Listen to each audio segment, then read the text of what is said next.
بسم اللہ الرحمن الرحیم۔ ہم دنیا میں تمام امتوں کے بعد ہونے کے باوجود قیامت میں سب سے آگے رہیں گے۔ فرق صرف یہ ہے کہ کتاب انہیں ہم سے پہلے دی گئی تھی۔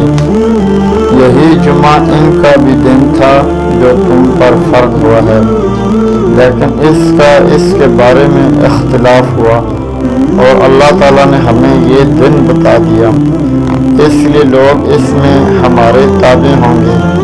یہود دوسرے دن ہوں گے اور نصارہ تیسرے دن۔ آپ صلی اللہ علیہ وسلم نے فرمایا، اللہ اس شخص کے چہرے کو تر و تازہ رکھے جس نے میرے سے جو حدیث سنی، پھر جیسی سنی ویسی ہی آگے لوگوں تک پہنچائی۔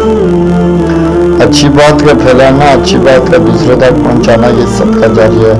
ہم روزانہ اس طرح کے ایک حدیث آپ کی خدمت میں پیش کرتے ہیں۔ میں آپ سے یہ گزارش کروں گا کہ ابھی تک آپ نے اس ویڈیو کو لائک نہیں کیا تو آپ لائک ضرور کر دیں، اور اگر چینل کو پر نیا ہے تو چینل ضرور سبسکرائب کر دیں اور بیل آئیکن کو دبا دیں، اس لیے کہ فیوچر میں ہماری ہر آنے والے نئے اسلامک ویڈیو پہنچ سکے۔